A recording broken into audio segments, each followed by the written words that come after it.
こんにちは。今回はこの素晴らしい世界に祝福を3第6話への視聴者の反応をご紹介します。このチャンネルでは最新アニメの視聴者の反応や感想をご紹介しています。みんなの解釈や考察を知るとアニメ視聴の楽しみが増えると思いますので、ぜひチャンネル登録をお願いします。それでは最後までお楽しみください。いきなり先週のチアバン。入れ替わっている間にあんなことやこんなことをやっちゃえばよかったのに。アクアにバカって言われるのって超屈辱だよね。アクアの唾液は清水なのかな。すべての液体は浄化されるからな。処刑されないだけ温業だな。思ったよりエグいアイテムだった。カーラのサークレットかよ。なるほど、裸を見る道具ではなかったのか。バニル仮面がこんなとこで。相変わらず魔法の使い方がせこいな。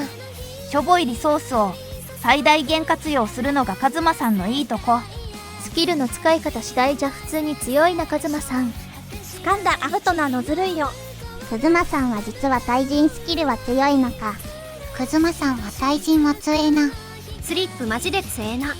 3期のララティーナはまともだな。ダクネスにはすぐバレるのか。コウマ族ってちょろいな。12ファッションすれば1コロか。アイアンクロとか今の若い子はかんのか。ダクネス剣だと当たらないから本気出すとき拳を使うんだよね。普通のアニメならアイリスフラグっぽく見える。普通にアイリスとのフラグ立ってるよ。ダクネスは否定してたが、1週間でアイリスはカズマさんに惚れてる。カズマに悪用されたばっかなのに、なんでネックレスつけっぱなしにしてんの。タンスとかにしまってたらスティールできないので。メグミンが着実にカズマに近づいてきてるな。次回からダクネスメインヒロイン話か。3期はひたすらダクネス上げだな。もう全部ドレインタッチでいいんじゃないかな。なんか最後いい話風になってた。それにしてもダメ神空気すぎる。正ヒロインじゃないか。全部バレてた。これ姫様、指輪盗んだのカズマってバレてるよな。なんだやっぱ気づいてたのか。おいおいおいヒロイン力高すぎだろ。あんな変態行為してたのに好感度マックスじゃねっか。アイリスもまんざらでもなかったってことだな。この世界ってこの国しかないの。他の国は魔族に滅ぼされた。そんな殺伐とした世界だったのか。あれ、もしかして魔王軍強い。滅ぼされたのは嘘だけど、思いっきり人類積んでる。アイリスめちゃくちゃいいキャラなのに、最終決戦とかで特に関わらないのが残念だった。わざと盗ませたとか。それはないな。スティールは一応ランダムだから。ところでなんでアイリスはあの神器を身につけ続けたんだ。入れ替わりの効果を知っていたのに。呪文を唱えないと発動しないことが分かってるから。ダメ神、今回もギャン泣きなし。それどころか出番がほとんどないような。こんなクズに王女の大切な貞操の危機にさらすとか。護衛のお姉ちゃん2人は先王陛下に謝ってよ。クリスはどこ行ったんだ。神器は捨てたのか。なんか結果的にロリの力の選択になってきてるな。好みとしてはダクネスなんだろう。三剣さん弱くない。バニルが強すぎるのか。成功法以外がとことん勝ち合わないからな。負けるようにしないといけないけど、うまく負けるやり方が思いつかないって感じだな。なんで急にカズマ強くなって絶好調になったの。アイリスに会いたい一心でパワーアップした。仮面を渡した時のバニルのセリフを思い出せ。魔王軍幹部を倒してきたやつがそのあたりの雑魚なわけないだろ。量産型バニル仮面の、しかもレアなブラック仮面。月夜につければ謎の悪魔パワーで魔力上昇、血行促進、肌もツヤツヤ。今のカズマさん魔力上がってる状態か。襲いかかってくる兵士をバタバタ倒しながらどんどん進んで、三剣を無力化して超遠距離狙撃でレインの杖を撃ち抜いたり、カズマも意外とやるじゃんって再評価されるシーンなのに、全くそんな感じはなかったな。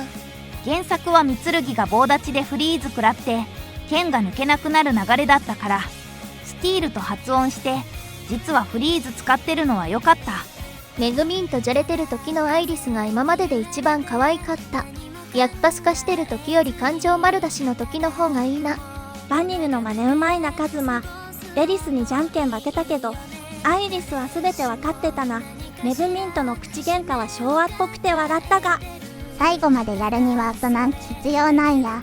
4期とか原作も終わってるしもう無理かな。あと5期ぐらいは必要かもな。5クール、60話は必要かと。仁義の危険を知り、義足になったカズマのキテレツなノリが面白すぎる。いい加減な性格は変わらんけど、アイリスのために体を張るのはかっこいい。お兄ちゃん呼びにジェラシーメグミンかわいい。笑い。指輪の真実とともにカズマに気づいていたアイリスの独白。いい話だ。大傑作。脚本の出来が抜群。序盤での前回の答え合わせに爆笑。ほんとクズマだね。盗賊クリスと組んでの危険な仁義強奪は、セクハラアリバトのありで超堪能。仲間と対戦ってのはいいね。アイリスの妹パワーでいい感じに締めてからの不穏。悪徳漁師アルダープの動きに注目。今回も笑えましたね。よかったね、スタイリッシュ傍観スレイヤー。イヤカズマだよ。ソードマスター山ともいつも通り負けているのがもう笑えるぜ。アイリスとメグミンのイヤイヤは最高だぜ。来週もお楽しみに。カズマはとんでもないものをスティールしてしまいました。姫の心です。ある意味、カズマの3枚目的なキャラ要素が描かれた感じかな。にしても、ヒロイン3人一首。今回はあまり役に立たなかった。誰も気づかない中すぐにカズマの正体を見破るダクネスさすが。そんな彼女はたかが1週間程度とのことだが気づいていたアイリス。カズマとの思い出が色濃いものだったとわかるのが良き。そしてそれを本人には言わない。カズマらしい3枚目な締めがオツだった。あれ、カズマ確か三剣にクリエイトウォーター口にぶち込んで、フリーズしてた気がするんだが、さすがに倫理的なあれでダメだったのかな。あと早くアイリスのアフター見たいんですけど、先生お願いします。本当にお願いします。仁義の件で今までよりシリアス要素が増え、今までの経験が戦闘に生かされ、どのシリーズよりもラブコメのフラグが立つ、うなぎ登りな面白さを今一度感じた話数でした。感性が合うメグミンと、指輪でつながるアイリスという二人を立てて、最後恋敵として向かい合わせるまで完璧でした。王女は何でもお見通し。この笑顔のために魔王を倒して指輪持ってってゲームやってくんないかな。カズマならきっとやらないというより、周りがさせてくれないだろうな。アイリスとメグミンのお兄様論争見応えあった。よし、お頭の実力を見せてあげるよ。やっぱクリスは、可愛い&かっこいい。もっと定期的に出番が増えてほしいな。カズマはいろんなスキルを持ってるし、冒険者よりこっちの方が向いてるかもね。銀髪盗賊団の結成会でなりました。バニルの本体は仮面なので、カズマの黒い仮面も分身みたいなもの。それでどんどんカズマがバニル化していったのか。にしてもバニル寄せエンディ。さすが福島純よ。3期はモノマネスキル養成されるんだね。聞き応えあるわ。ダクネスもメグミンもアイリス牽制かわいい。魔王軍幹部との対決がクライマックスじゃない変則展開が良きですね。とにかく最後の最後までアイリスタンの可愛さが爆発してたエピソードだったのです。最後はしっかりフラグも立ってて、もうアイリスタンメインヒロインでいいでしょう。クリスも可愛かったが、カズマさんの有能っぷりが爽快すぎた。しかし最後に立ちはだかるはあのポンコツ3人か。ダクネスの圧がすごかった。メグミンとアイリスの喧嘩も可愛くて今回も最高。指輪大事にねお兄ちゃん。いつぞやのバニルの仮面がここに繋がるとは思いもよらず、コメディだけに止まらない脚本のうまさも感じる1話でした。そしてカズマが本気を出したのがアイリスのためだったり、指輪と共に心もスティールしていたというのも素敵でした。演出が素敵。永遠の命さえ得られる仁義の話で、生命の火であるろうそくが映る。